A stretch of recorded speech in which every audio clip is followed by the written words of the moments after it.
Bismillahirrahmanirrahim. Assalamualaikum. Hai, ketemu lagi sama ibu ya. Oke, hari ini ibu akan menjelaskan materi kelas 12 ya anak-anak ya.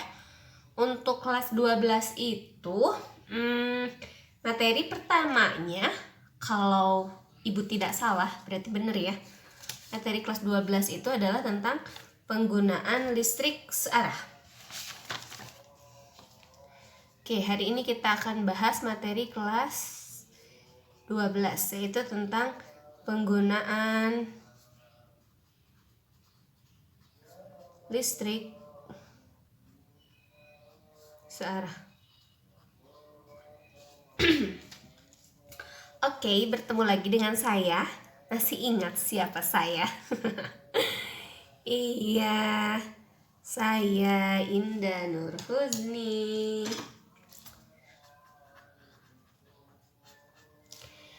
Oke, kelas 12. Ini penggunaan listrik searah ini pernah kalian pelajari dulu ketika kalian kelas 9 ya. Di kelas 9 untuk penggunaan listrik searah ini waktu itu kalian hanya pengenalan saja. Jadi hanya hanya berkenalan dengan rangkaian seri, apa itu rangkaian paralel gitu kan, hitungan-hitungan yang dasar tentang rangkaian seri, rangkaian paralel, pokoknya penggunaan listrik searah lah waktu itu. Energi juga ada, kemudian daya juga ada, arus ada, dan lain-lain sebagainya. Nah, pada kelas 12 ini materinya sih masih sama, cuman kita tuh lebih mendetail untuk kelas 12. Kita mulai aja ya, karena di materi kelas 12 ini cukup banyak subbabnya. Untuk bab ke-1 ini kita mulai saja. Subbab yang pertama itu membahas tentang kuat arus listrik. Kenapa kuat arus listrik selalu dijadikan subbab yang ke-1? Karena arus listrik sendiri ini adalah besaran pokok yang kita lambangkan dengan I. Kuat arus listrik ini adalah besaran pokok, ada di dalam 7 besaran pokok. Artinya si tegangan listrik, hambatan listrik, energi listrik itu adalah turunan dari arus listrik. Nah, apa kuat arus listrik? Kuat arus listrik sendiri ini kan dilambangkan dengan I ya. Jadi kuat arus listrik ini adalah banyaknya muatan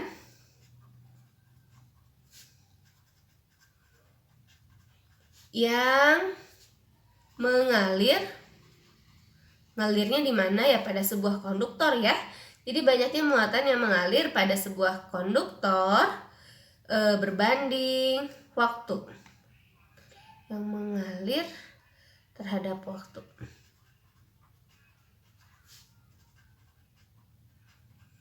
Berarti di sini kita menemukan ada kata-kata muatan dan ada kata-kata waktu. Makanya untuk si kuat arus listrik ini bisa dituliskan I itu adalah Q dibagi T, dimana I-nya ini adalah arus listrik, Q-nya ini muatan listrik, sedangkan T-nya adalah waktu. I-nya satuan ampere, Q-nya satuan coulomb, sedangkan T satuannya adalah sekon. Itu untuk kuat arus listrik. Kemudian bahasan yang kedua adalah tentang, ini yang ke-1. Bahasan kita yang kedua adalah tentang hambatan konduktor.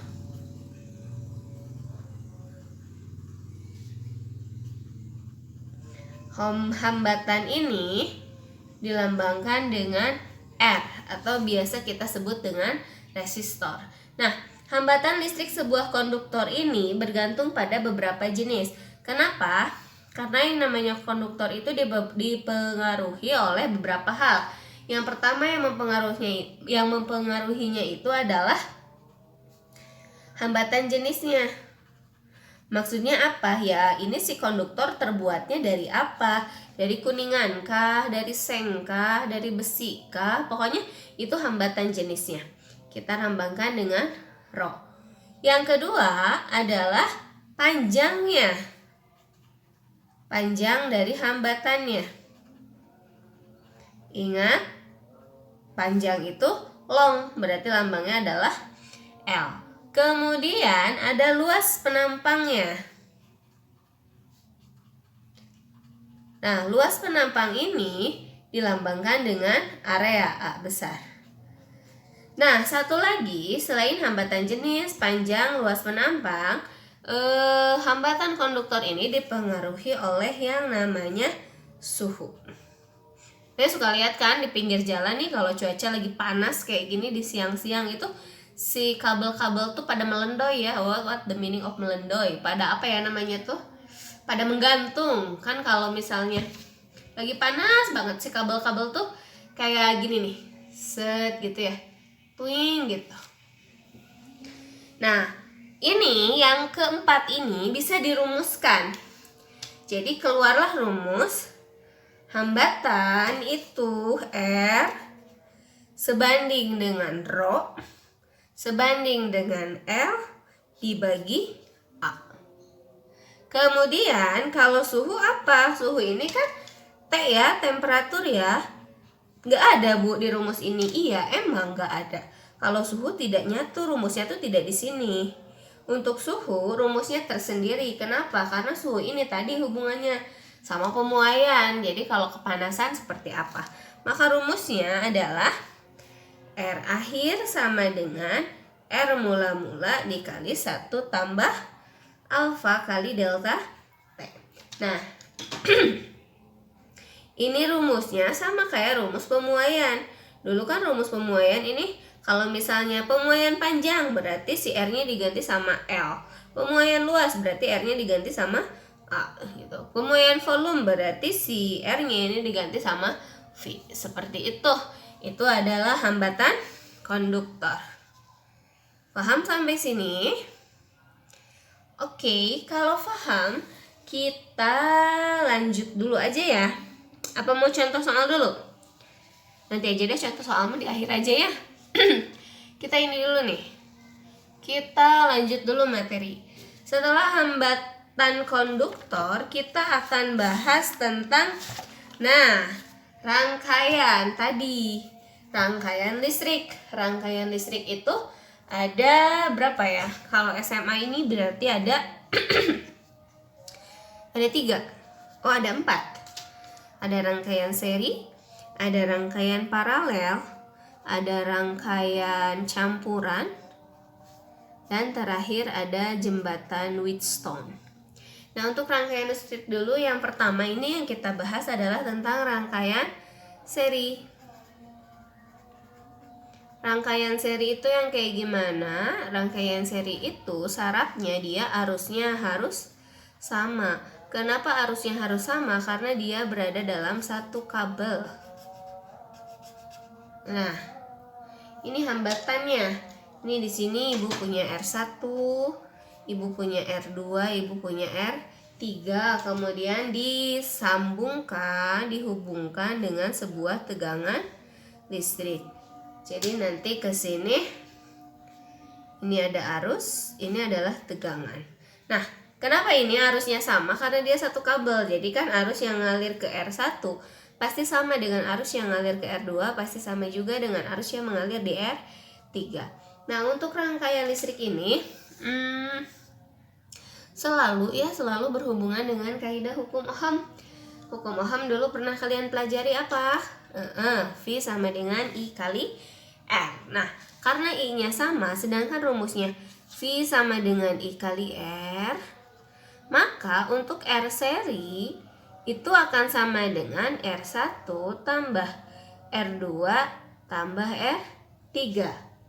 Ini I-nya sama, berarti bisa dicoret kan?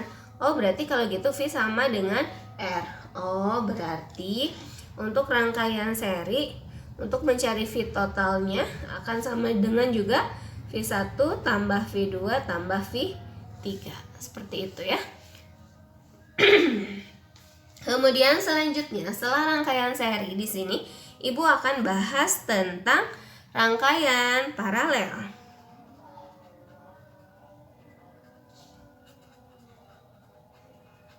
Rangkaian paralel, kalau tadi untuk rangkaian seri arusnya yang sama, untuk rangkaian paralel tegangannya yang sama. Nah, contohnya apa? Nah, ini untuk rangkaian paralel ini sering kita manfaatkan di rumah ya. Jadi ini kan si si cocolok yang ada di rumah nih. Nah, ini tegangannya. Ini cocolok yang ada di rumah. Terus kita kasih terminal kan, yang bolong atas, bolong tengah, bolong bawah, gitu kan. Nah, ini namanya rangkaian seri. Kenapa V-nya sama? Karena kita menggunakan satu sumber tegangan, yaitu V. Kemudian si arus dari V ini nanti dibagi-bagi. Ada yang ke R1 yang kita sebut I1, ada yang ke R2 yang kita sebut I2, dan ada ke yang R3 yang kita sebut I3. Karena V-nya sama, kemudian kita punya rumus ini, V sama dengan I kali R. Maka karena V-nya sama berarti I1 ditambah I2 ditambah I3 akan sama dengan I total. Ya kan? Ini kan di sini keluar 1. Ke sini tuh 2, 3. Jadi I sama dengan I1 tambah I2 tambah I3. Selanjutnya, bagaimana dengan hambatannya? Nah, ternyata karena dia dibuat paralel seperti ini, maka 1/RP kita pakainya. 1/RP ini sama dengan 1/R1 ditambah 1/R2 tambah 1/R3. Dari gambar ini bisa kita simpulkan, untuk rangkaian seri kita akan menghasilkan hambatan yang besar. Kenapa kita akan menghasilkan hambatan yang besar? Karena pada seri R-nya dijumlah. Sedangkan pada rangkaian paralel kita akan mendapatkan hambatan yang kecil. Kenapa hambatannya kecil? Karena dia dibuat 1/, seperti itu. Bisa sampai sini? Lanjut. Nah, kemudian rangkaian selanjutnya adalah rangkaian campuran, di mana ada seri, ada paralel. Nanti ikuti aja aturan si seri paralel ini. Terus ada yang namanya jembatan Wheatstone. Nah, rangkaian hambatan jembatan Wheatstone ini baru kalian kenal di kelas 12. Dulu di SMP ini belum ada. Kita dulu ya. Nah, C. Rangkaian hambatan jembatan Wheatstone. Gimana untuk rangkaian hambatan Wheatstone ini? Jadi dia itu tampak seperti seri paralel. Dia tampak seperti hambatan seri paralel. Tuh, ketika digambarkan seperti ini, itu seri, Bu. Ya memang seri. Saya gambar lagi kayak gini. Berarti kalau gitu yang bawah seri gitu kan, kemudian dia diparalelkan, betul. Tapi untuk rangkaian jembatan Wheatstone, di sini muncul hambatan juga. Nah, kalau gini liar kan? Seri bukan, paralel bukan. Nah, ini namanya adalah rangkaian jembatan Wheatstone. Bagaimana di sini? Untuk jembatan Wheatstone level SMA ada batasannya. Jadi katanya gini, jika R1 dikali R3, R1 dikali R3 nilainya sama dengan R2 dikali R4, maka arus yang melewati ke R5 nilainya adalah 0. Jadi ketika R1 kali R3 sama dengan R2 dikali R4, maka arus yang melewati R5 sama dengan 0. Artinya R5-nya jangan dianggap. Seperti itu. Itu untuk rangkaian jembatan Wheatstone. Sampai sini ada yang ditanyakan? Kalau tidak, kita lanjut. Oke, materi selanjutnya adalah tentang hukum Ohm. Tadi hukum Ohm sudah Ibu bahas ya sedikit-sedikit ya. Jadi hukum Ohm itu bunyinya jika pada ujung-ujung sebuah hambatan R diberi beda potensial V AB. Nah, hukum Ohm ini bunyinya adalah jika pada ujung-ujung sebuah hambatan R diberi beda potensial V AB, maka arus akan mengalir dari potensial tinggi ke potensial rendah, di mana rumusnya itu bisa dituliskan I sama dengan VAB dibagi R, atau bisa juga VAB itu sama dengan VA dikurangi VB. Berarti siapa yang potensial tinggi? Berarti yang potensial tinggi di sini adalah dia punyanya si VA, dan potensial rendahnya dia punyanya adalah punya si B. Seperti itu adalah untuk hukum Ohm. Sampai sini bisa ya? Nah, kalau kalian bisa, Ibu akan melanjutkan ke materi selanjutnya. Materi selanjutnya adalah tentang hukum Kirchhoff ya. Karena tidak ada penggaris, saya pakai ini aja yang ada. Sebentar. Oke. Nah, selanjutnya adalah tentang hukum Kirchhoff. Berarti ini adalah bahasan kita yang keempat. Tadi kan yang kelima ya. Tadi yang ke-1 kuat arus listrik, yang kedua hambatan konduktor, yang ketiga rangkaian listrik, yang keempat hukum Ohm. Berarti sekarang bahasan kita yang kelima adalah tentang hukum Kirchhoff. Nah, si hukum Kirchhoff ya ini tuh ya. Si hukum Kirchhoff ini juga pernah kamu pelajari waktu kelas 9. Cuman waktu kelas 9 itu masih yang dasar, baru hukum Kirchhoff 1.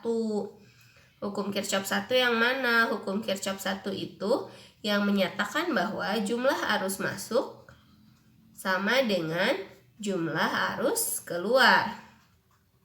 Yang kayak gimana sih Bu? Ini yang kayak gini loh misalnya. Nah, misal ada gambar seperti ini. Ini ada I1, ini I2, ini I3, ini I4, ini I5. Mana yang masuk? Nih, garis yang masuk 1, 2, sama 3. Oh, berarti I1 ditambah I2 ditambah I3 nilainya akan sama, yang keluarnya adalah I4 dan I5. Seperti itu hukum Kirchhoff yang ke-1. Nah, karena kalian sudah kelas 12, sekarang di kelas 12 kalian akan mempelajari hukum Kirchhoff yang kedua. Hukum Kirchhoff yang kedua ini sebenarnya ini ada kaitannya sama si hukum Ohm. Jadi kata hukum Kirchhoff 2 ini, di dalam sebuah rangkaian tertutup, jumlah aljabar gaya gerak listrik dengan penurunan tegangan sama dengan 0. Jadi hukum Kirchhoff 2 ini mengatakan bahwa di dalam sebuah rangkaian tertutup, jumlah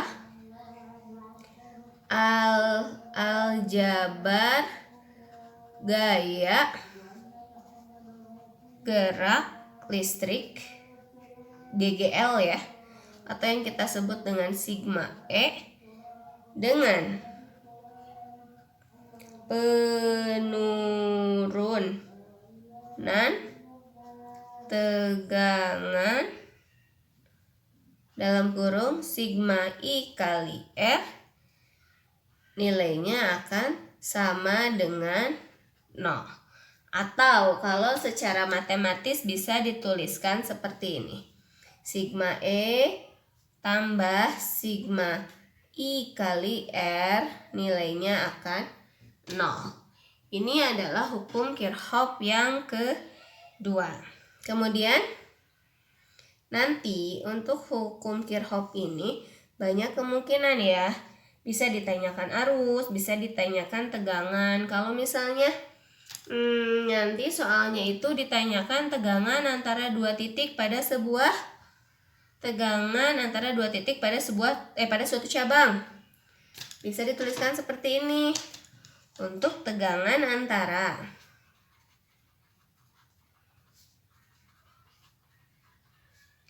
dua titik,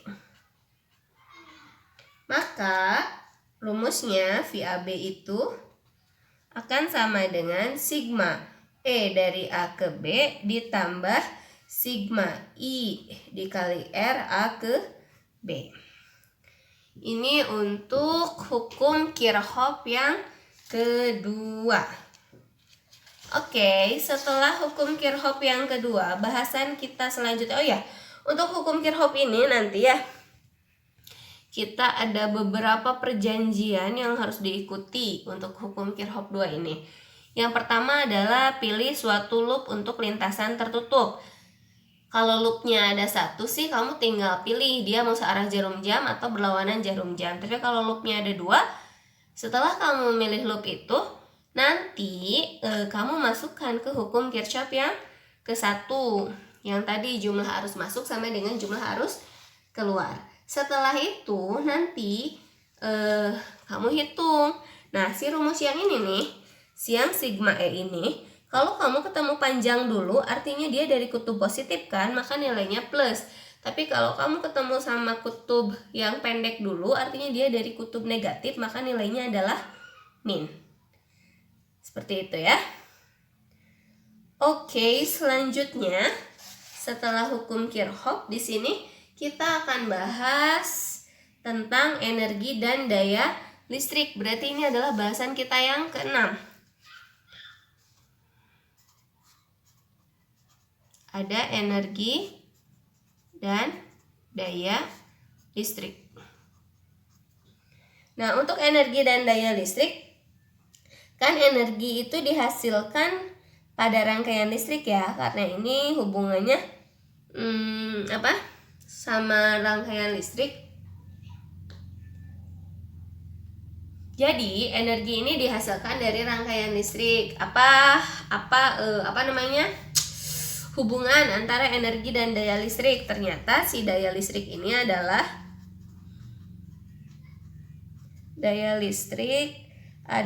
banyaknya energi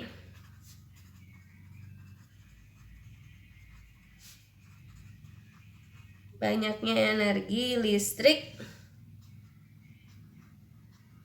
tiap satuan waktu. Berarti sebaliknya, kalau daya listrik ini adalah banyaknya energi tiap satuan waktu, atau kalau misalnya matematisnya P ini adalah W dibagi T, maka untuk W sendiri, untuk energi sendiri, dia nilainya sama dengan P dikali T, daya listrik dikali dengan waktu. Nah, di sini ada beberapa rumus yang harus kamu tahu. Nah, karena dari tadi kita ngomongin arus listrik, kita ngomongin tegangan, kita ngomongin hambatan, berarti untuk si energi dan daya listrik ini tidak bisa lepas dari nama-nama yang tadi. Maka bisa dituliskan untuk energi listrik W ini bisa V, bisa juga V kuadrat per R kali T, bisa juga I kuadrat R kali T. Nah, kalau kalian perhatikan di sini ada pola ya. Di sisi kiri di sini isinya W semua, sedangkan di sisi kanan ada nilai yang dikalikan T. Di sini W sama dengan P kali T, W sama dengan V kali I kali T. Di sini W sama dengan V kuadrat per R kali T, sedangkan yang di terakhir W sama dengan I kuadrat kali R kali T. Nah, di sini kita mendapatkan pola. Polanya apa? Di sisi kiri W-nya semua ada, di sisi kanan T-nya ada. Maka bisa kita simpulkan berarti untuk P sama dengan V kali I. P juga bisa sama dengan V kuadrat per R. Betul ya di sini ya, barangkali lupa. Maka P sama dengan V kali I. P juga bisa V kuadrat per R. Dan P juga bisa I kuadrat kali R. Seperti ini. Ini untuk energi dan daya listrik. Nah, kemudian selanjutnya kalau misalnya kita di rumah kan menggunakan peralatan listrik ya. Peralatan listrik ini lebih ke apa? Nah, peralatan listrik ini lebih ke hambatan listrik. Kenapa kok hambatan? Iya kan peralatan listrik itu konduktor. Kalau konduktor itu kan hambatan listrik ya. Nah, pada peralatan listrik ini hanya ada tiga komponen. Komponen yang pertama itu adalah daya listrik, kemudian tegangan listrik karena dicolokinnya kemana, dan yang terakhir adalah hambatan listrik, berarti si alat listriknya itu. Berarti karena hanya 3 komponen P, V, R, rumus yang mana yang masuk?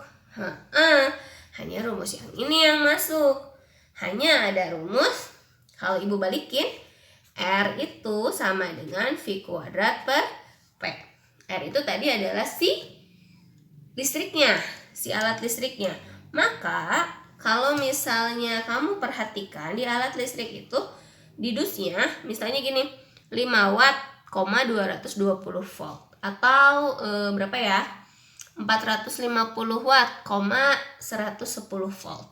Nah, itu kan ada komanya nih. Kalau si komanya dipasang pada sesuai, karena misalnya tadi 5 watt 220 volt, kemudian dia dipasang pada tegangan 220 volt, tidak masalah, karena yang keluarnya 5 watt, tetap sesuai yang tertulis.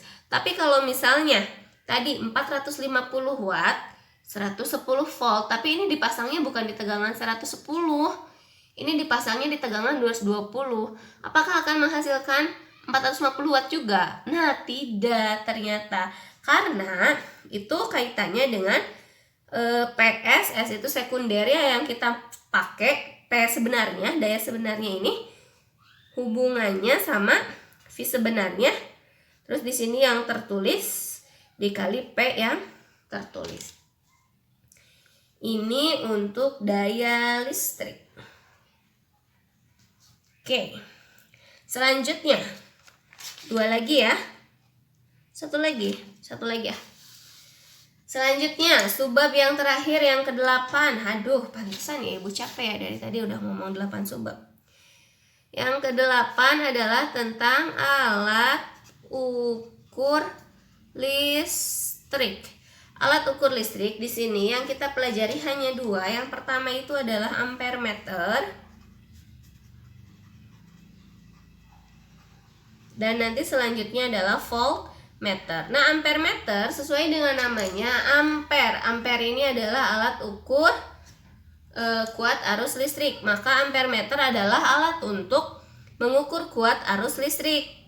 Nah, selalu dirangkaikan seri. Kenapa dirangkaikan seri? Karena tadi yang namanya apa? Yang namanya seri itu arusnya sama.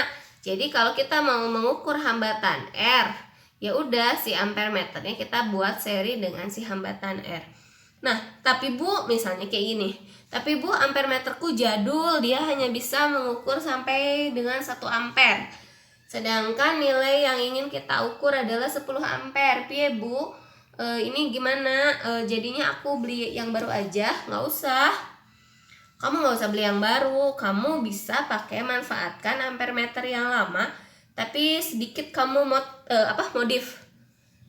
Modifnya gimana? Nah, jadi kamu buat di sini, di si ampere meternya ini kamu kasih hambatan. Kita sebut dengan R shunt. Kamu kasih hambatan cabang di sini di ampere meter supaya nanti nilai batas ukurnya bisa naik. Kenapa? Karena batas ukur ini kan dilambangkan dengan N ya. Ini akan sama dengan I maksimal yang baru dibagi I maksimal yang lama. Nah, tidak cukup cuma sampai sini, enggak. Nah, kita kan yang paling penting berapa sih RSH yang harus kita pasang, berapa rangkaian shunt yang harus kita pasang. Nah, untuk R shuntnya bisa dihitung dari rumus R shunt itu adalah R ampere meter dibagi N dikurangi 1. Itu untuk ampere meter. Sedangkan untuk voltmeter,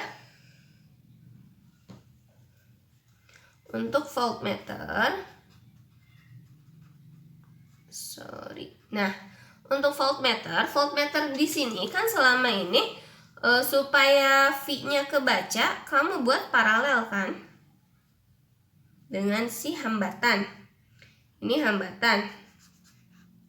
Nah, voltmeternya di sini, gitu kan? Set. Jadi nanti supaya kebaca. Nah, tapi kalau misalnya tadi kejadian V kita lama, jadi batas ukurnya masih kecil, berarti kan kita harus tambahin ya. Nah, untuk kalau tadi si ampere meter mah dia buat cabang di sini, tapi kalau untuk voltmeter tambahinnya di sini di depannya. Nah, jadi muncul nanti R depannya atau diserikan. Gimana? Ya tadi kita kan nyari IN, berarti V maksimal yang baru dibagi V maksimal yang lama. Sedangkan untuk besar RD-nya ini akan sama dengan N min 1 dikali RV. RV ini adalah hambatan dalam voltmeter. Seperti itu. Sampai sini ada yang ditanyakan? Tidak, kalau tidak kita akan beralih ke contoh soal. Oke, sebentar ya. Oke, Ibu punya contoh soal di sini ya. Ibu punya 3 contoh soal. Contoh soal yang pertama di sini ada gambar seperti ini ya. Nomor 1 ya. Ada 7 ohm, 4 ohm, 4 ohm, 8 ohm, 2 ohm, 6 ohm, dan 6 ohm. Jadi Ibu punya soal sistem hambatan yang terdiri dari 2 buah hambatan 4 ohm, 2 buah hambatan 6 ohm, hambatan 2 ohm, 7 ohm, dan 8 ohm. Pertanyaannya, hambatan penggantinya adalah, nah ini adalah soal SIMAK UI tahun 2018. Ini kan berarti kaitannya sama yang rangkaian listrik yang tadi kita bahas ya. Nah, oke. Yang pertama, kita harus tahu ini rangkaian apa. Ternyata ini adalah rangkaian seri. Tapi di dalam seri ini ada rangkaian paralel. Dan di dalam rangkaian paralel ini ada rangkaian seri. Kita kerjakan yang seri yang paling luar, berarti 4 sama 4.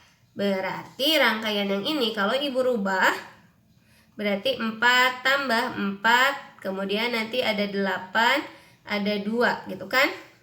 Nah ini dulu, 4 tambah 4 berarti 8. 8 kemudian diparalelkan dengan 8. Maka R paralelnya adalah 8, ada 2, 4. Ya, berarti yang ini 4 ditambah yang ini nih.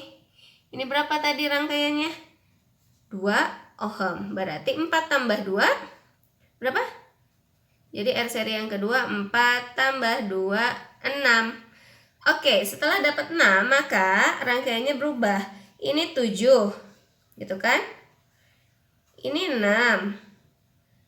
Ini 6. Kemudian ini juga 6. Nah, 666 ini adalah rangkaian paralel. Betul. Paralelnya ada 3, berarti 2 ohm. Apa yang belum dihitung? Yes, yang belum dihitung adalah si 7. Maka rangkaian total sama dengan 7 ditambah RP. RP-nya yang ini yang terakhir. Berarti 7 tambah 2, 9. Seperti itu ya. Berarti jawabannya adalah E. Itu untuk nomor 1. Bisa ya? Coba nanti dipelajari lagi. Ibu ulang dulu langkah awal. Ini dulu 4 sama 4 kita jumlahkan, 4 tambah 4, 8. Kemudian si 8 ini diparalelkan dengan bawahnya. 8, 8, berarti 8-nya ada 2, berarti 4. Kemudian dia diserikan dengan si 2, berarti 4 tambah 2, 6. Setelah itu ini penggantinya 6. Ini 6 si soal, ini 6 si soal. Berarti 6-nya ada 3. 6 bagi 3, 2. Tinggal apa yang belum dihitung? Si 7. Berarti 7 tambah 2 adalah 9. Seperti itu ya. Cepet ya, lumayan ya. Kemudian contoh soal yang kedua adalah apa ini? Oke, ini ada 3 buah hambatan. Ada R1, ada R2, ada R3. Kemudian R1 nilainya 2 ohm, R2 1 ohm, R3 2 ohm. Sedangkan di sini V totalnya adalah 8 volt. Soalnya, 3 buah hambatan masing-masing bernilai 2 ohm dan sebuah sumber tegangan 8 volt. Ini kayaknya Ibu salah nulis ya. Biarin deh. Sebuah sumber tegangan 8 volt dirangkai seperti pada gambar. Tegangan pada hambatan R1 adalah berapa katanya pada R1? Berarti R1 itu yang di sini yang ditanyakannya ya. V di sini berapa? Oke, kita buat dulu ini si 1 sama 2, berarti ini rangkaian paralel. Berarti RP sama dengan R2 kali R3, R2 tambah R3. 1 kali 2, 1 tambah 2, berarti 2/3. Kemudian kita serikan dengan si R1, berarti R seri sama dengan R1 ditambah RP. 2 ditambah 2/3, berarti kita rubah 3 bagi 1, 3 kali 2, 6, 2, berarti 8/3 ohm. Nah, selanjutnya setelah mendapatkan R seri atau R total, kita cari I totalnya. Kenapa kita cari I total? Karena ini pada hakikatnya adalah rangkaian seri. Maka untuk I total sama dengan V total dibagi R total. V totalnya yang mana? Yang ini, berarti 8 volt. R totalnya yang mana? Yang ini yang tadi kita hitung, 8/3. Berarti 8/1 kali 3/8. Coret. Berarti I totalnya 3 ampere. Udah selesai? Belum, karena yang dicarinya adalah tegangan pada R1 yang di sini kan. Ya udah, masuk ke hukum Ohm. V1 sama dengan I total dikali R1. I totalnya tadi kita dapat 3 ampere. R1-nya di soal adalah 2. Berarti 3 kali 2 adalah 6 volt. Ada. Jawabannya adalah C. Seperti itu. Bisa ya? Ini langkah-langkahnya sudah rapih. Karena ini mah sistematis. Seperti itu. Ini juga soal SIMAK UI tahun 2018. Selanjutnya, Ibu ada contoh soal satu lagi. Yang terakhir, ini tadi tentang alat ukur listrik. Jadi katanya sebuah galvanometer yang hambatannya 50 ohm akan mengalami simpangan, R-nya itu 50 ohm, akan mengalami simpangan maksimum jika dilalui arus 0,01 ampere. Agar dapat digunakan untuk mengukur tegangan hingga 100 volt. Berarti di sini V maksimal yang barunya itu dia mintanya 100 volt. Nah, pertanyaannya, maka harus dipasang hambatan apa? Nah, tadi galvanometer ini kan si voltmeter. Berarti si voltmeter materi yang terakhir ya, yang ini ya. Nah, kalau voltmeter ini udah jelas kita pasang hambatan depan di sini kan. Kalau hambatan depan, hambatan muka pilihannya cuman yang mana? Oh, berarti cuman si A atau B pilihannya. Udah, CDE pasti salah. Tinggal kita hitung nilainya berapa. Nah, karena kita udah punya V maksimal yang baru, kita cari dulu V maksimal yang lama. Berarti V maksimal lama sama dengan I dikali R. I-nya 0,01, R-nya 50. Berarti 0,01 kali 50, 5. Ya, 5 volt. Benar? 0,5. 50 kali 0,15. Oh, berarti ini 0,5 volt. Benar ya? Kok Ibu jadi lemot ya? Bener 0,5 volt. Nah, kemudian setelah kita dapat V maksimal lama, V maksimal baru, kita masuk ke rumus ini. Nah, kita cari N dulu, baru kita cari si RD-nya. Untuk mencari N sama dengan V maksimal baru dibagi V maksimal yang lama. V maksimal barunya 100, V maksimal lamanya 0,5. Berarti 100 bagi 0,5 sama kayak 1000 bagi 5. 1000 bagi 5, 200. Udah masuk. Tadi itu R depan sama dengan N-1 dikali RV. Nah, RV-nya yang mana? Yang ini kan, tadi sini 50 ohm. N-nya kita dapat 200 kurangi 1 dikali 50. 200 kurangi 1, 199 dikali 50. Dapatlah 9950 ohm. Berarti jawabannya yang mana?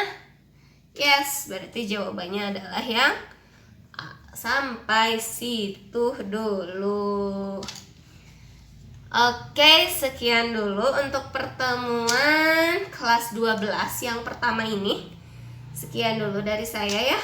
Maaf kalau ada kekurangan. Kalau misalnya ada yang ditanyakan, silahkan komen. Jangan lupa subscribe ya. Nyalakan loncengnya biar nanti kalau saya ngupload materi lain ada pemberitahuan ke kalian semua.